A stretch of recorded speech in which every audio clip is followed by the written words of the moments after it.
Hi, gang, and welcome to the Q&A.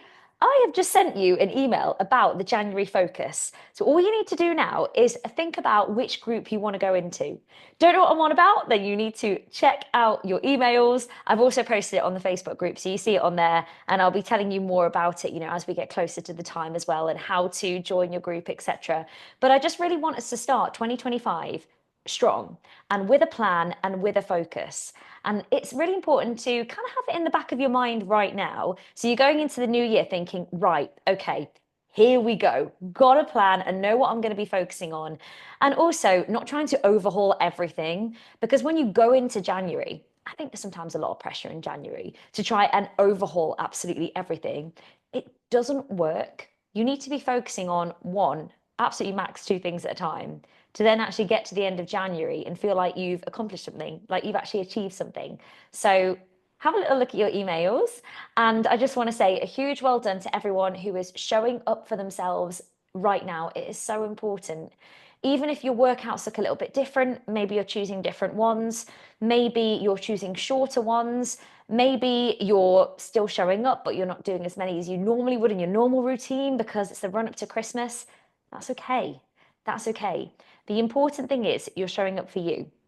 And when you don't show up for you, it comes out in everything else you do and how you act and how you are with other people, how you feel in yourself. Maybe you don't sleep as well. It just comes out in so many other ways. So please, please, please make sure you continue to show up for you for you. Don't do it for me. Do it for you because it will be fantastic to go into Christmas actually feeling good, and then going into January with a plan. Team, I've got your back. I've got you absolutely covered.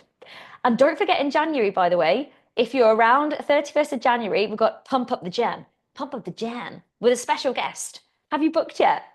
If you're around or if you fancy a trip up to Nottingham or down to Nottingham, wherever you're from, then come along. It's going to be so much fun. Make sure you get booked on. All plus ones are more than welcome. Just get them booked on, and we'd love to see you there. Your friends are our friends. Okay, let's get on with the Q&A. Before I keep blabbing on, this morning I was talking about the ultimatum in class. By the way, classes today were really great. We did Stronger and then Christmas Power Walking Party, which is Anna's choice. Really, really enjoyed that. That has been my favorite class so far this week, and I've loved them all, obviously. But so far, that's been my favorite. So make sure you do that one. But yeah, I was just blabbing on about the ultimatum. It's trash TV, but it's fantastic. Which order shall we go in, team? Let's start from the bottom and go up. Can doing more exercise or getting up earlier equate to more deep sleep? Is it possible to get more deep sleep without being in better sleep for longer? And are there things that can help? Yes, yes, and yes to all of those things, basically. So if you exercise, it can promote better sleep, deeper sleep. It can help you go to sleep quicker and it can help you sleep deeper too, yes. And also, there are things that you can do to promote deeper sleep. And yes, also, you can get to an extent, it depends on, the exact metrics we're talking about here. But you can get just as much or more deep sleep, even if the duration of sleep isn't as long, depending on what we're actually talking about here. If we're talking about I'm sleeping for 4 hours versus, I don't know, 11 hours, with a bit of context, and also being pragmatic about it and being sensible about it. But yes, these are the things you want to do to get a deeper sleep. The number one thing is sleep consistency, and that is going to bed and waking up at the same time every day, even at the weekend. And that can really, really enhance your deep sleep quality. So that would be first and foremost, because a lot of people are really, really good at being consistent during the week and then get to the weekend, stay up a little bit later, have lie-ins, and it just dysregulates your body's internal clock every single week. So if you struggle with sleep and you want to get deeper sleep, number one, that might be your group for January. But that is the number one thing to do. It's consistent sleep. Go to bed at the same time, get up at the same time. Secondly, yeah, exercise. Absolutely.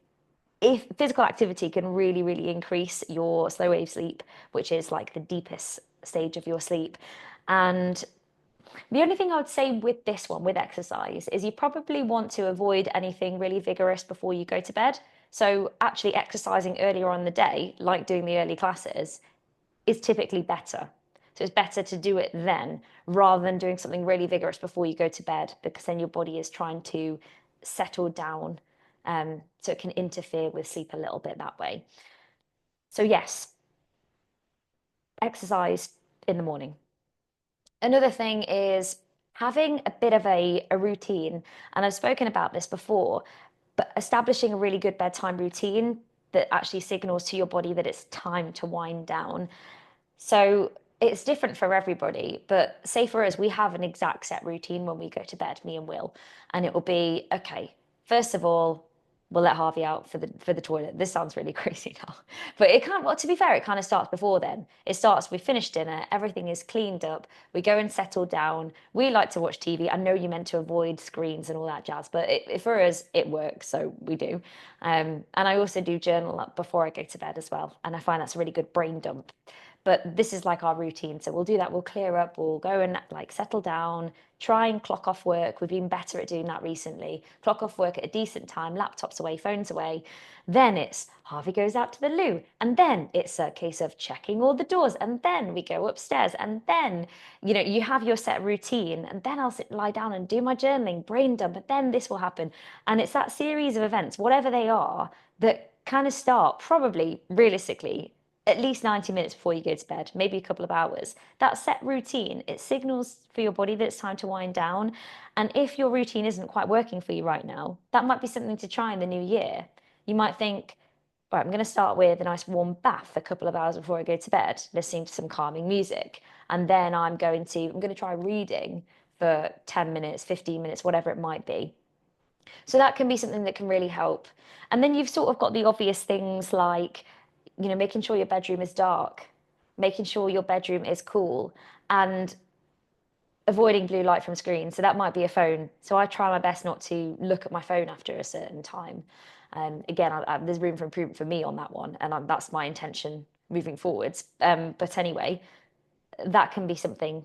And also, it's that dopamine response. If you're scrolling through Reels or Instagram just before you go to bed, you're getting a dopamine hit just before you go to bed when your body's actually meant to be winding down. You're kind of winding it back up again. So that's another tip. And then avoiding things like caffeine and alcohol before you go to bed. I listened to a Whoop podcast recently. I actually have a Whoop, and it measures your recovery. That's how it works. And alcohol, it was like a negative 12% effect on your recovery, and it massively affects your sleep. So if you are going to drink, just making sure that it's not directly before you go to bed, unless you can help it. I don't know if you're celebrating something and you can't quite help it, but just having that in mind, if you are going to drink, then making sure that it's earlier on. Bottomless brunch, no, I wouldn't encourage that. And also caffeine. See if that has an effect. You might want to stop at like midday, for example. And then other things you can do, things like meditation or one of our pre-bedtime yogas to help wind down, like relaxation techniques. And all of those things, one, help you go to sleep, and two, promote deeper sleep. So I hope that's useful. Um, and with the whole, can I get more deep sleep without being in bed asleep for longer? Like, yeah, it depends on the context. Like, how many hours are we talking here? But I've quite often found from my Whoop tracking my sleep that if I have a night where I don't have as many hours to sleep for whatever reason, I've gone to bed a bit later, I find that sometimes on those nights I get a really good score for my deep sleep because it's my body's almost gone like a whoa, you need to sleep deep, girl. You're in bed a little bit later. I don't know if that's a thing or not, but I found that tracking my sleep, it's quite interesting. So some nights where I haven't actually had as many hours as I would have liked, I wake up feeling just as refreshed and I've had a fantastic deep sleep. So, you know, sometimes it depends. Okay, next, portion sizes. A palm of carbs. Is this cooked or uncooked pasta or rice? It is cooked. It is cooked pasta or rice. So, team, for the nutrition side of things, if you are someone who doesn't like to weigh things out, you can go roughly with portion sizes using your hand. head to the nutrition area, have a look at the portion size guide on there. But generally speaking, it is with your cooked varieties on that one. Any advice for not craving chocolate? Now, this depends on the context here. So I'm just going to talk about cravings in general, and particularly things like chocolate and sweet things. Now, it depends on, first of all, are you trying to actively avoid it? Have you kind of labeled this food as a, I shouldn't be having this, I don't want to have this, why am I eating chocolate? It's not good for me. Have you labeled it as that? Because if you've done that in your mind, it makes it really difficult. Because, and I've spoken about this before, but it's like if you tell yourself that you can't do something or you can't have something or you shouldn't, it's like a big red button. And human psychology says all we want to do is push the big red button. That's all we can think about now because we're not meant to be thinking about it. So then we're thinking about not thinking about it, making us think about it.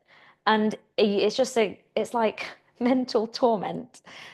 So what we do is we say, well, I can if I want to, or if I don't want to, I don't have to. But ultimately, it's my choice. It is my choice if I have that piece of chocolate there, rather than I can't have it or it's out of my control. I can't help myself.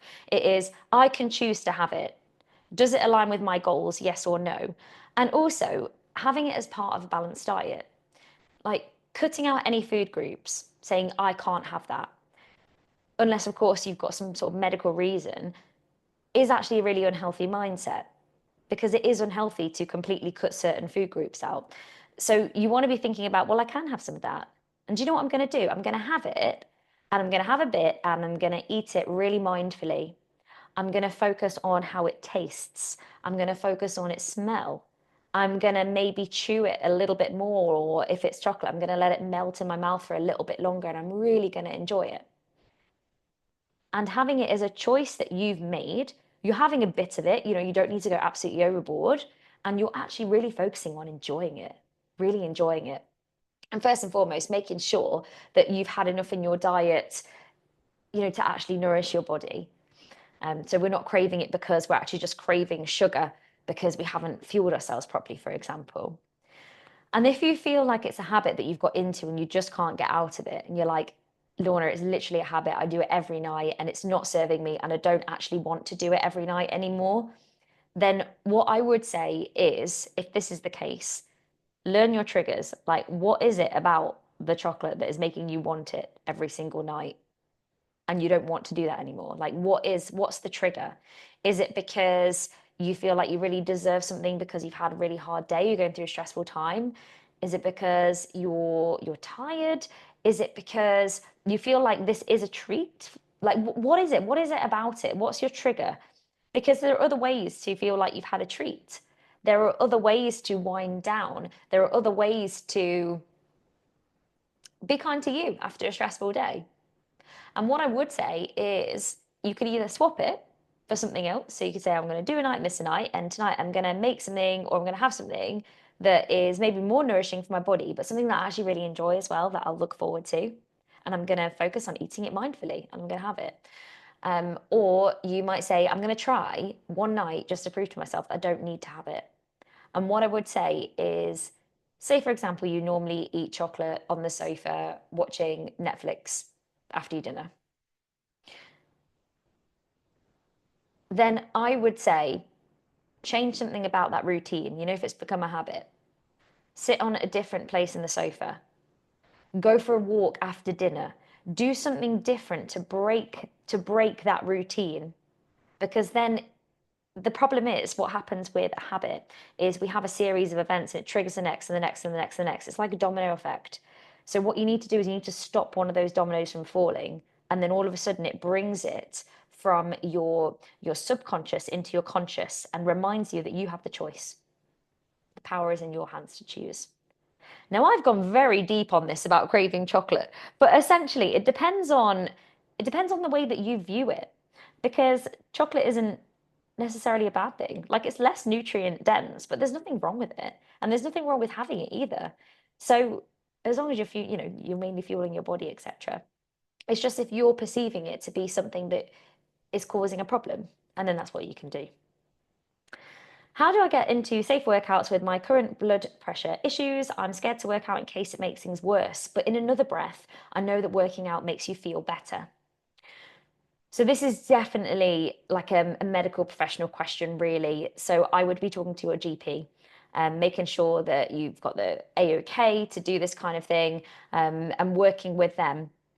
And then just generally speaking about blood pressure in general, you you'd want to be easing yourself into it. You want to be easing yourself back into working out 100%. Maybe monitoring your blood pressure like before, during, or after. Start really slow. You might start with things like stretch, yoga, maybe some of the lighter Pilates, because some of them are absolutely mental that we do. And maybe even some power walking and just pull back on the intensity. And you might want to go onto on demand and look at the bolt-on area. So they're a little bit shorter and just try and get it back into your routine without pushing it too hard to start. So you might say to yourself, right, I'm going to do 3 workouts and they're going to be no longer than 10 minutes and I'm going to start pretty light. And I'll also reduce the intensity and I kind of monitor how I feel. And if I start, if I'm starting to not feel good, you know how best your body feels, right? If it's starting to not feel great, I'm just going to pull back. That is what I would do. Just monitor it, focus on just keeping that steady pace to begin. And if you're going to go back to like resistance training now as well, great. Just start with lighter weights and then increase it bit by bit. But definitely, I would speak to like a healthcare professional 100%. Another thing that you can do, is I don't know if you do this already, but having a look at some of the breath work stuff. So if you go into on demand and type breath work in or breath, sometimes you're focusing on the breath and controlling the breath can really, really help. But my main advice would just be pull back, take the pressure off. Let's get it back into your routine. Smaller, like shorter workouts and lower intensity to begin. And then you can kind of test the water a little bit and build it up gradually, week by week.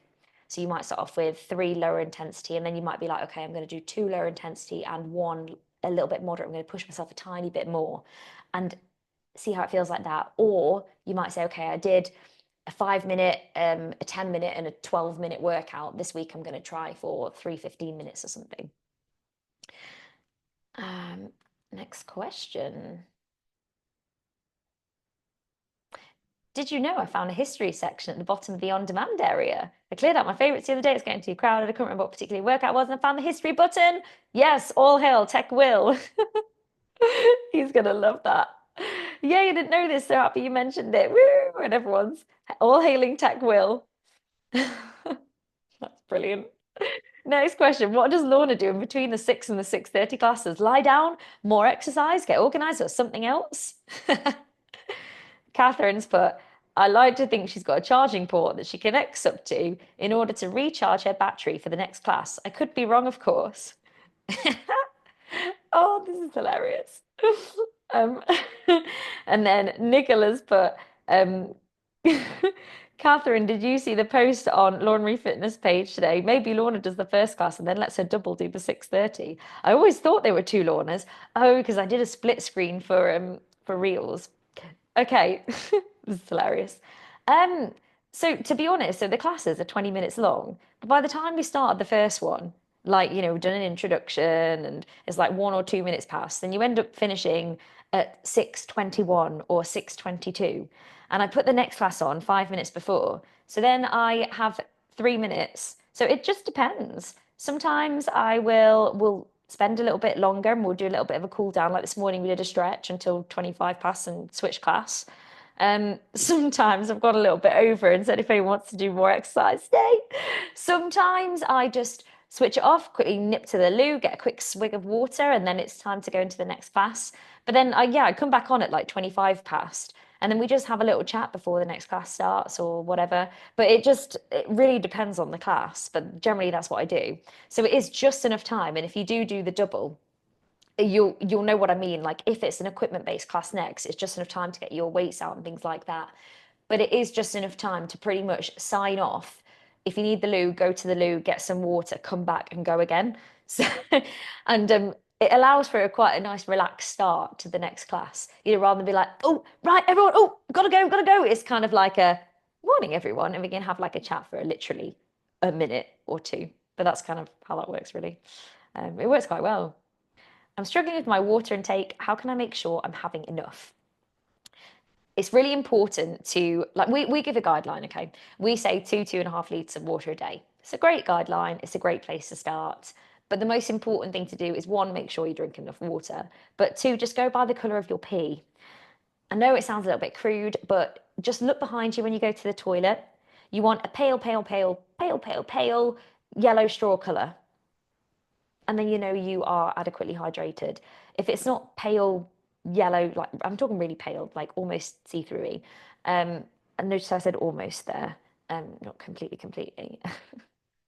I can't even talk about this. Anyway, yeah, it's important. If it's not, then you just know you need to go and get some water. You need to go and get a drink. But if you really struggle to get enough water in general, what I would say is, right, these are a few tips, and it doesn't work for everybody, but it does work for some people. You can get a big water bottle that has your measurements down the side and go through it like hour by hour.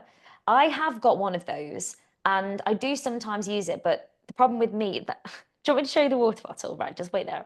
I'll show you. Like it's absolutely ginormous. So you'll see here, it is great. It's got like the hours down the front of it, but it's massive. It's like twice the size of my head, and I've really struggled to take it like anywhere. So I just tend to link it. This is what I do. I link it when I have a coffee. So when I have a coffee in the morning, a coffee mid-morning, or a cup of tea, I'll always have a water. And then I tend to have water in between as well. But it's like a trigger for me. That's when I'll have my water. And that's what I do. But I also have like a smaller water bottle that I fill throughout the day. So when I go to the office in the afternoon, for example, I'll like take a water bottle with me. I'll have that and make sure I fill it up again at least once. And for me, that's already a liter of water just by doing that one exercise. Because I'm quite active, I will have way over like the 2.5 every day. But that's one thing you can do. Set a trigger. So every time you have a cup of tea or a cup of coffee, have a water before or after it. You can get a big water bottle that's got it down the side and make sure that you're hitting it. You can set reminders. So you can even get hydration apps that tell you to drink, or you can put an alarm in your phone like, have you drunk yet? And you'll soon get into a routine where it becomes part of your day. Like when you have a mid-morning snack or whatever, you have a big glass of water. You could also just get it from your food. So having water-rich foods like fruits and vegetables, like cucumbers and watermelon that have quite a lot of water in them. But they're the things that I would do. So I know some people who set a timer. I know some people who literally have the water bottle on the desk and they watch it go down. They know where they are. Some people, it's part of their daily routine. Or you might start off with your reminders and then it becomes part of your routine and you just get used to it. But it's hard at the start. And I would say that, if you really are making a conscious effort to up your water intake, you probably notice at the start that you're going to the toilet a lot more. But your body does get used to it. It really does. Okay, next. Any tips on getting into a good routine? Yes.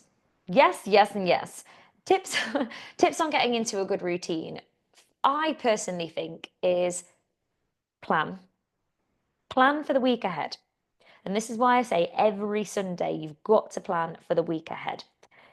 Write down what you're going to do and where and set an appointment and then show up. Show up and make sure it's a time that you can actually do, you can normally do. And this is why I think the early mornings are really, really good because what else is going to interrupt you?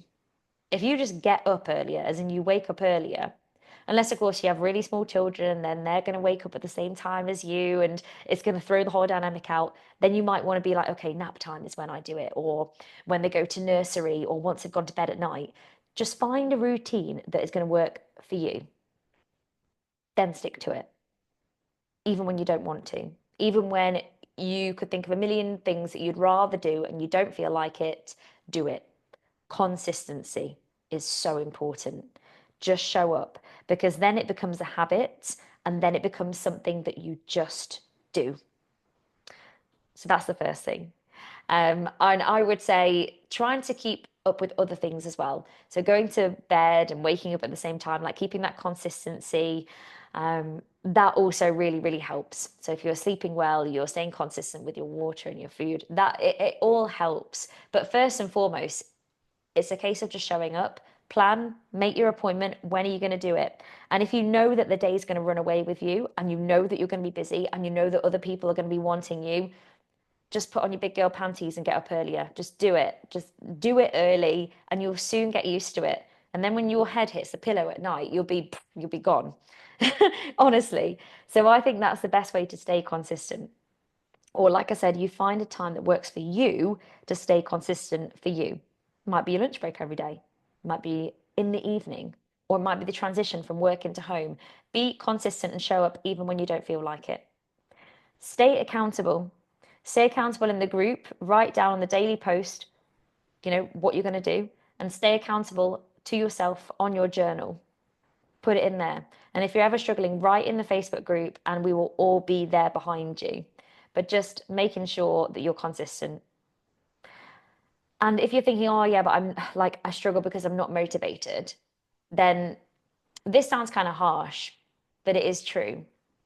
We all go through moments like that, and no one is 100% motivated all the time. But the more you do it and the more consistent you are, the easier it is to get into routine, the easier it is to stick to a routine. It's a case of the fact that we have to adult ourselves sometimes. Like, what would we actually say to somebody, just to somebody else, or to a child, for example? We'd just say, well, just do it. Like, you'll feel better for it, right? So that's what we've got to do. Just remind ourselves, and well, just do it. Show up, and you'll feel better for it. And the more you do that, the easier it will get. So that is yeah, the best thing is sticking to a good routine and also allowing a bit of flexibility.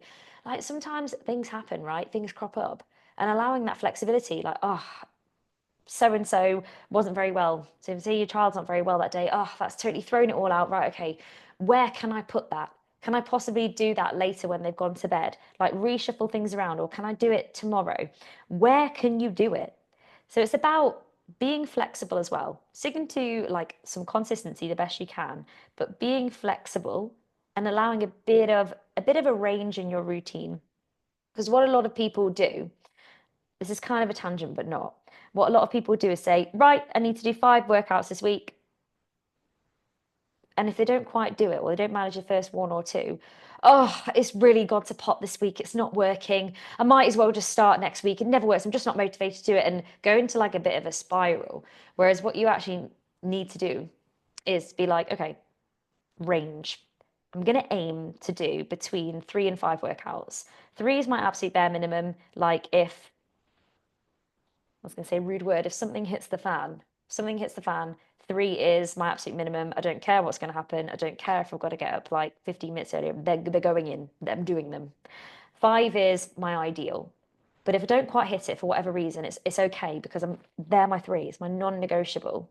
And that can be a really, really good way as well to stick to a good routine. So you can aim for your 5 and fantastic if you get it. Great if you get 4. Good still if you get 3. But we will get 3 because we promised and we're going to. We'll aim for 5.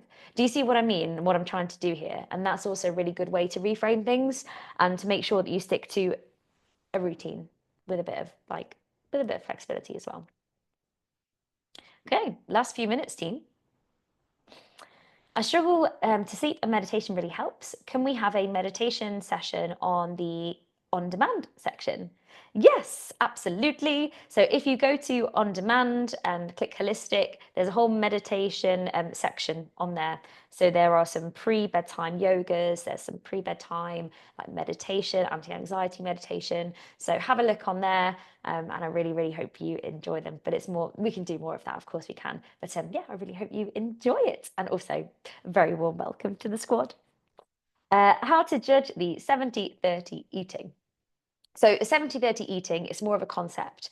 What I would do is I would have a look at the nutrition section. So if you go onto the website, go onto the nutrition section and work your way through it because I will talk you through it. But it is generally more of a concept, and it doesn't have to be, like per meal or per day. It's kind of like over a week. And that doesn't mean that you eat for 70% of the week, like Monday to, I don't know, Friday-ish. It's really good and like everything is super clean. And then The 30% is, oh, I'm using quotations here, cheat meals. And it's not that. It's a mindset and it's about a balanced mindset.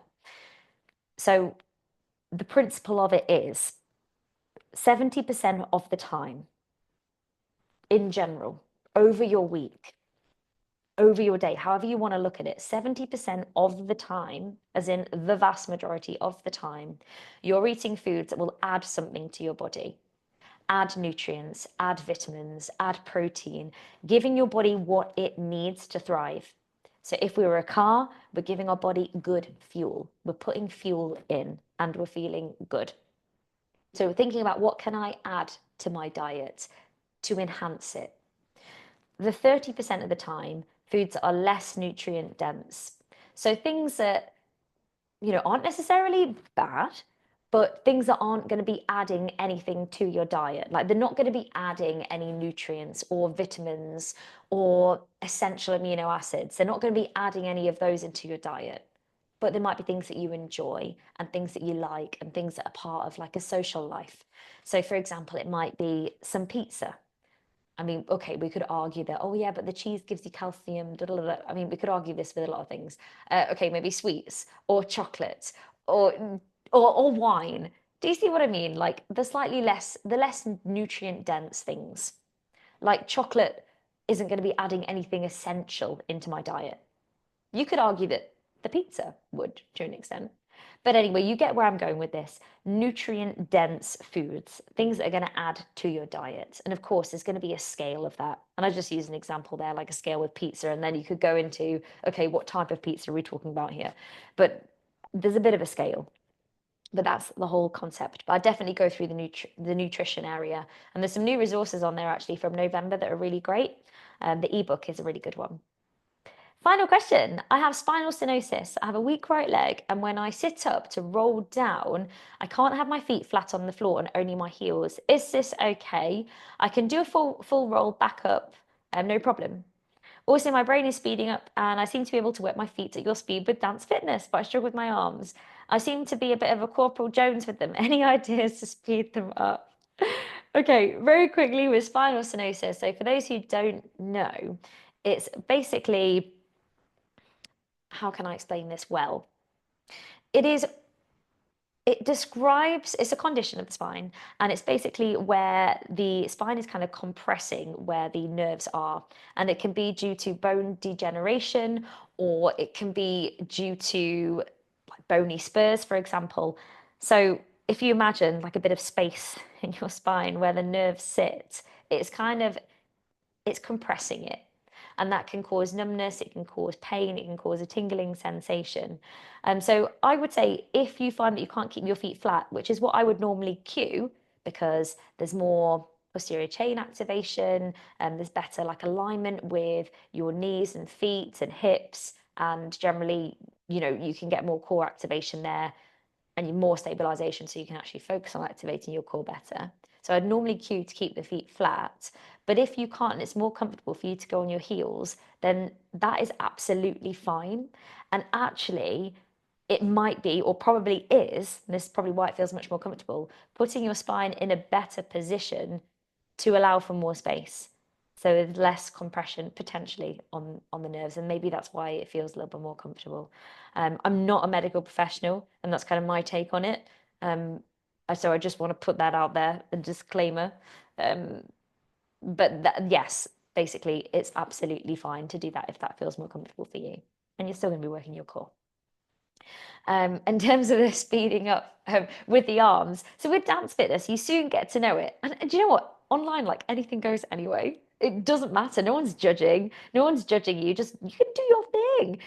But what I would say is, one, you can slow it down on demand. So if you wanted to slow it down to learn it, you could do that. And two, it's repetition.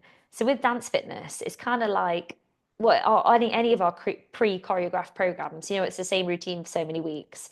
You soon get to learn it and know it, and through repetition, you'll get it. You will. It's a case of keep showing up, and it's great for working the brain. But keep showing up, keep doing it, and you will get it. And if you just want to do your own thing, then that's totally fine. Absolutely. Anyway, team, that concludes the Q&A. I hope you've enjoyed it. I hope it's been useful. Now, next week, there will not be a Q&A because it is the Christmas week. It's actually Christmas Eve next Tuesday. So we are going to be taking the week off. Um, Live classes will still be on, and actually, it's Squatty Takeover week, and the choice of classes is immense. It's so good. It is really, really good. They've done you proud, everybody. Done you proud. Your fellow squaddies have, who won Tech Will's Sunday Stats. 10 winners this week. And did you see what Will said, by the way? That since March, interesting stat, since March, there have been at least 6 Christmas classes done every month on demand. Interesting fact. Wow, eh? Why not? So stay tuned. The live classes will still be on. We're just going to be doing the Q&A the week after, and I will be collecting all of the questions in. So we'll do like a bigger one if you like. So please keep putting your questions on the post. I will be collecting them. I will see them, and we'll just do them the following week. Anyway, have a great Christmas, everyone, and I will see you in class. And have a lovely, lovely, lovely rest of your day. All right. See you, everyone. Have a great one. Bye, team.